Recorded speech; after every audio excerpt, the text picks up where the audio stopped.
नमस्कार दोस्तों, स्वागत है आपका हमारे YouTube चैनल जीके ट्रैकर पे।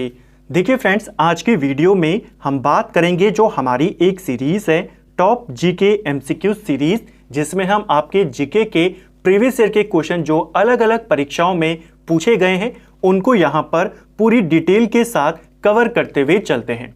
एनसीईआरटी के फैक्ट भी आपको यहाँ पर देखने को मिलते हैं। उस क्वेश्चन से रिलेटेड जितने आपके अदर क्वेश्चन बन सकते हैं, जो उससे जुड़े हुए आपके फैक्ट्स हैं, उनको भी साथ साथ में कवर करते हुए चलते हैं, जिससे आपका प्रीवियस ईयर क्वेश्चन के साथ साथ रिवीजन भी हो जाता है, कॉन्सेप्ट भी आपके क्लियर यहाँ पे हो जाते हैं।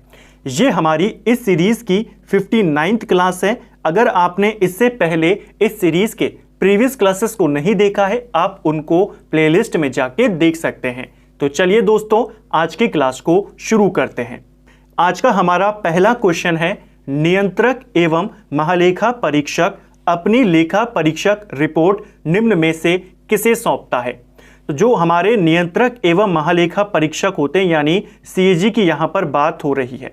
सीएजी अपनी रिपोर्ट किसको देते हैं? सीएजी अपनी रिपोर्ट राष्ट्रपति को देते हैं। ऑप्शन सी सही आंसर होगा। देखिए, सीएजी से रिलेटेड एक आर्टिकल है आपका आर्टिकल 151। आर्टिकल 151 के दो पार्ट, एक आर्टिकल 151 का पहला पार्ट और एक इसका सेकंड पार्ट। जो आर्टिकल 151 फर्स्ट है, ये कहता है केंद्र की जो रिपोर्ट्स होंगी वो सीएजी राष्ट्रपति को देंगे, और 151 जो दो है ये कहता है राज्यों की जो रिपोर्ट होंगी वो राज्यों के राज्यपाल को देंगे। तब वो राज्यपाल उनको अपनी विधानसभा में रखवाएंगे, और जो रिपोर्ट वो राष्ट्रपति को देंगे, राष्ट्रपति उसे संसद में रखवाएंगे। तो अंततः रिपोर्ट संसद में आती है, लेकिन डायरेक्ट नहीं आती, ना लोकसभा अध्यक्ष को दी जाती है। रिपोर्ट जाएगी राष्ट्रपति या राज्यपाल के पास। इसको ध्यान रखना। और कौन सा आर्टिकल है? 151। सीएजी को लेकर दो तीन बातें और हैं जो आपसे पूछी जाती हैं। सीएजी की पद के बारे में, इनकी नियुक्ति के बारे में कौन सा आर्टिकल है? तो इनके पद के बारे में बताता है आर्टिकल 148। ठीक है। और एक आर्टिकल है आपका 148(1).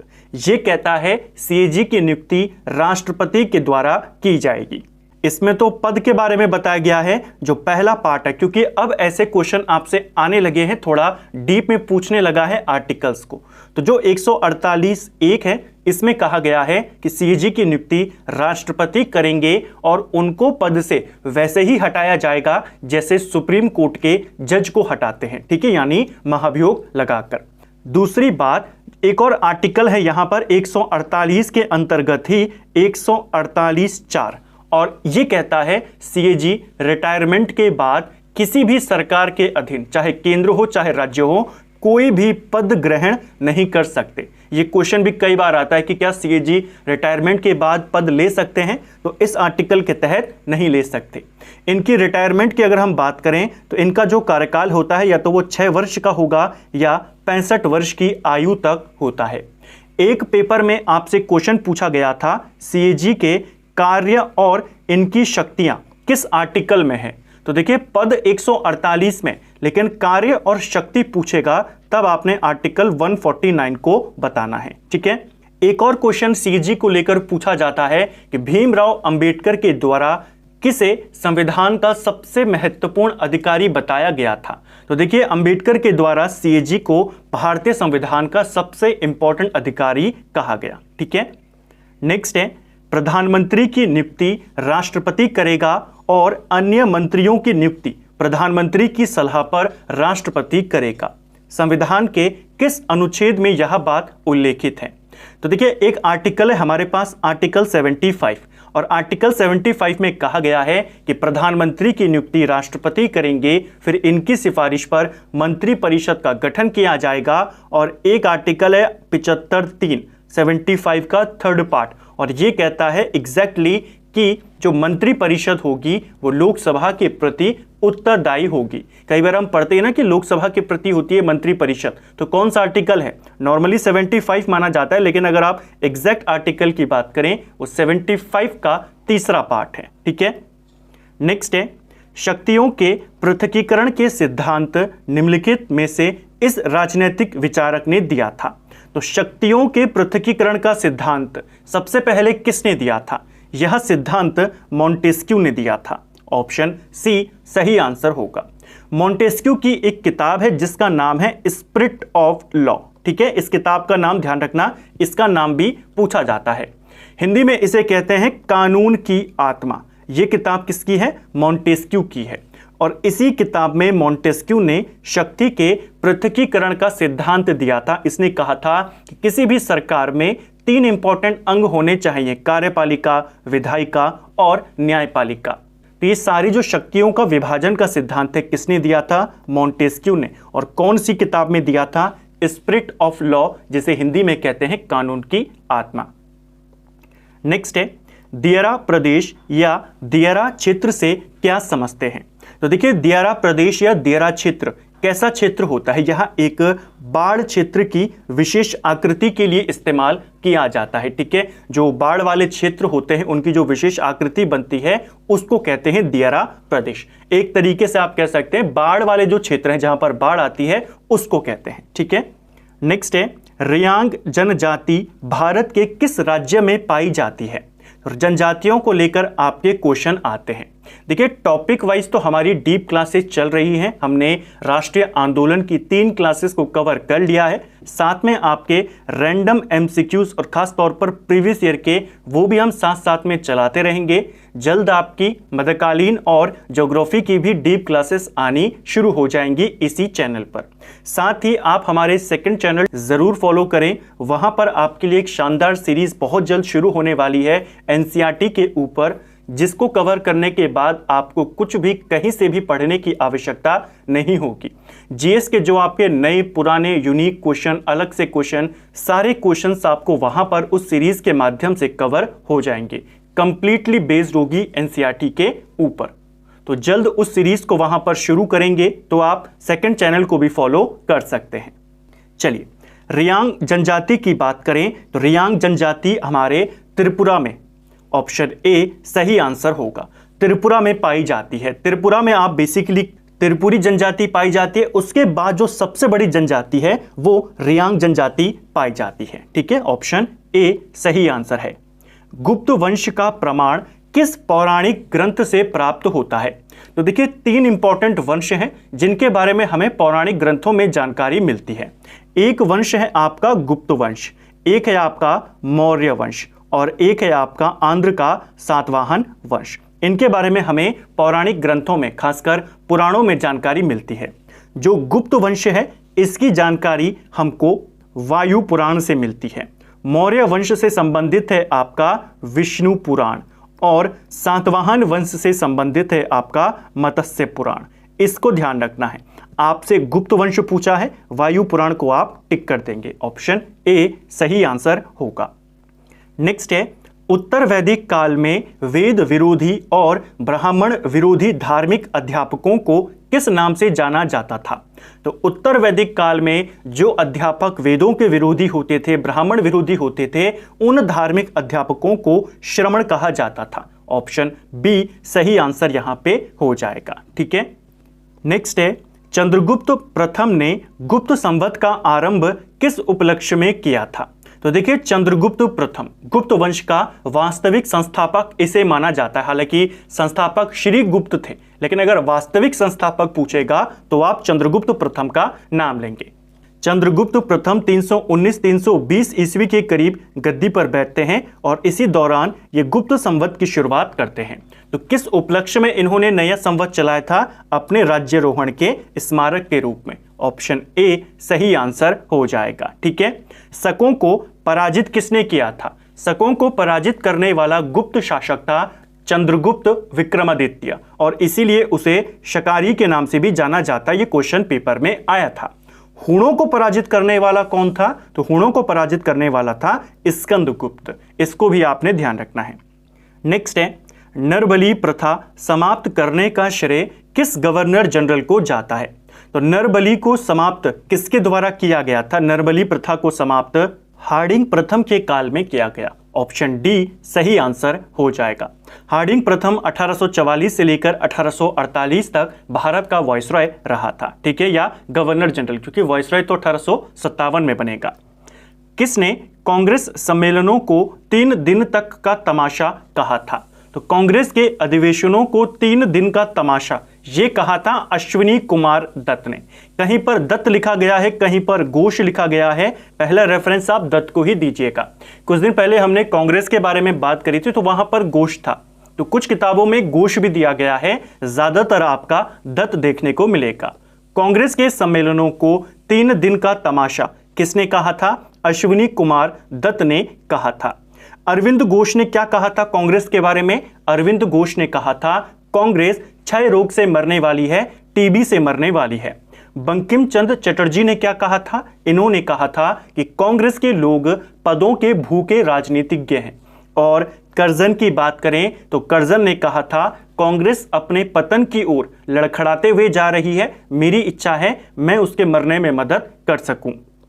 नेक्स्ट है हरिजन सेवक संघ के संस्थापक अध्यक्ष कौन थे? देखिए क्वेश्चन को ध्यान से पढ़िएगा, संस्थापक नहीं पूछा है। हम सभी जानते हैं हरिजन सेवक संघ के संस्थापक महात्मा गांधी थे। संस्थापक अध्यक्ष पूछा यानी प्रथम अध्यक्ष कौन थे? इस संघ के पहले अध्यक्ष घनश्याम दास बिड़ला थे। जीडी बिड़ला इसके पहले अध्यक्ष थे और अमृतलाल विठल दास ठक्कर, जिनको ठक्कर बापा के नाम से जाना जाता है, वो इसके सचिव थे। तो इस चीज को ध्यान रखना। हरिजन सेवक संघ 1932 में बनता है, ठीक है। 1932 में इसका जो नाम रखा गया था अनटचेबिलिटी लीग रखा गया था। 1933 में इसका नाम बदलकर हरिजन सेवक संघ कर दिया जाता है। तो इसकी स्थापना भी 1932 मानी जाती है। स्थापना महात्मा गांधी करते हैं, लेकिन पहले अध्यक्ष जीडी बिड़ला थे और इसके सचिव ठक्कर बापा थे, ठीक है। पूना समझौता के बाद जब पूना समझौता होता है BR अम्बेडकर और महात्मा गांधी के बीच में, तब यह महात्मा गांधी इसकी स्थापना करते हैं। नेक्स्ट है फ्री हिंदुस्तान नामक पत्र की शुरुआत निम्न में से किसने करी थी? तो काफी फेमस समाचार पत्र है फ्री हिंदुस्तान। यह समाचार पत्र अमेरिका से छपता था और इसकी शुरुआत तारकनाथ दास के द्वारा करी गई। जो फ्री हिंदुस्तान अखबार है इसे अमेरिका से शुरू किया था तारकनाथ दास ने। 1907 में अमेरिका में तारकनाथ दास हिंदू एसोसिएशन की स्थापना करते हैं और एक पत्र की शुरुआत करते हैं सर्कुलर ए आज़ादी के नाम से। बाद में वो पत्र बंद हो जाता है और उसके बंद होने के बाद ये एक नया पत्र निकालते हैं जिसका नाम था फ्री हिंदुस्तान, ठीक है। नेक्स्ट है भारत में सबसे पहला कारखाना फ्रांसीसियों ने कहां पर स्थापित किया था? तो फ्रांसीसियों ने भारत में अपना पहला कारखाना 1668 में लगाया था और ये इन्होंने सूरत में लगाया था। ऑप्शन सी सही आंसर हो जाएगा। 4 प्रमुख यूरोपीय शक्तियां, उनके भारत आने का क्रम और उनकी पहली फैक्ट्री, ये आपसे पूछा जाता है। पहले हम भारत आने के क्रम को देख लेते और फिर उनकी पहली फैक्ट्री को भी देख लेंगे। सबसे पहले भारत आए थे पुर्तगाली 1498 में। इसके बाद आते हैं डच नीदरलैंड के, ये आते हैं 1595 में।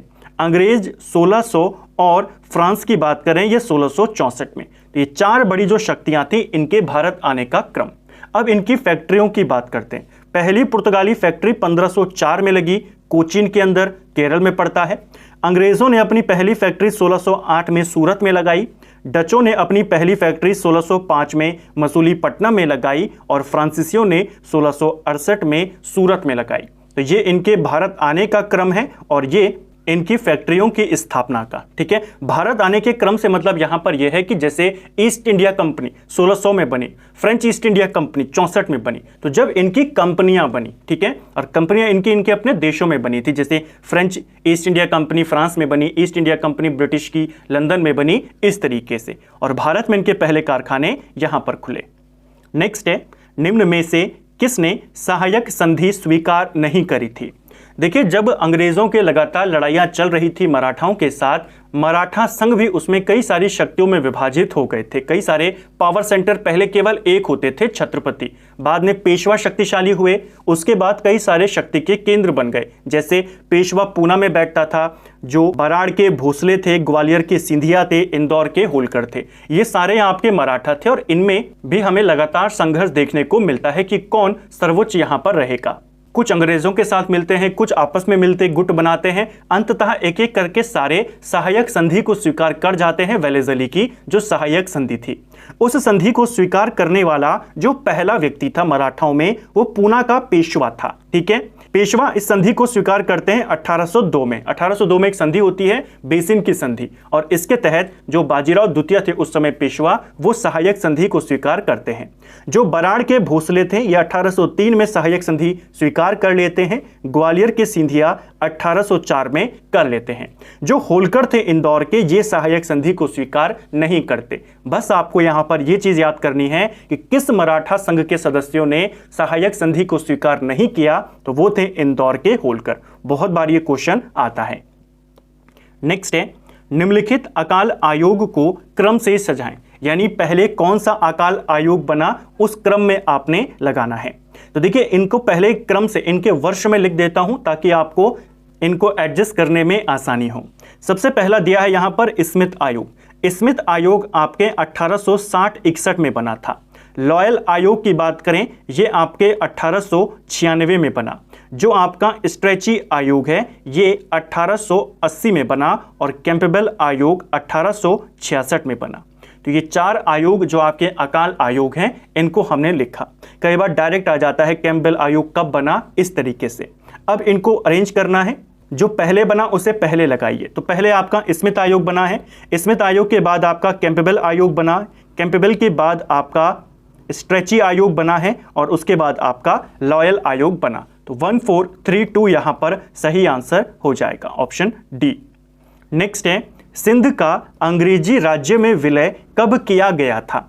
तो देखिए, सिंध का विलय अंग्रेजी शासन में किया गया था 1843 में, और उस समय जो गवर्नर जनरल था वो था हमारा एलन ब्रो। ठीक है, तो ऑप्शन सी इसका सही आंसर हो जाएगा।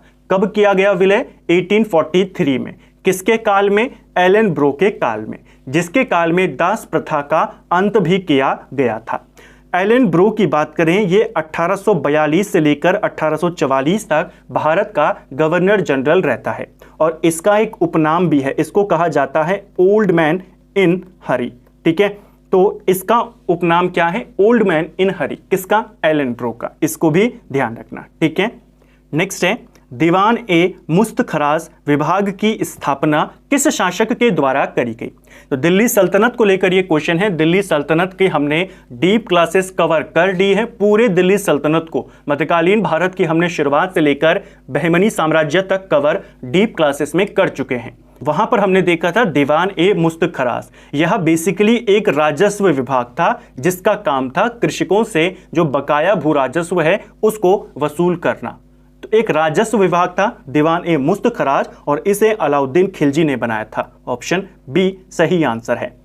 शासन जनता के समर्थन पर आधारित होना चाहिए। दिल्ली सल्तनत में सबसे पहले इस सिद्धांत को किसने प्रतिपादित किया?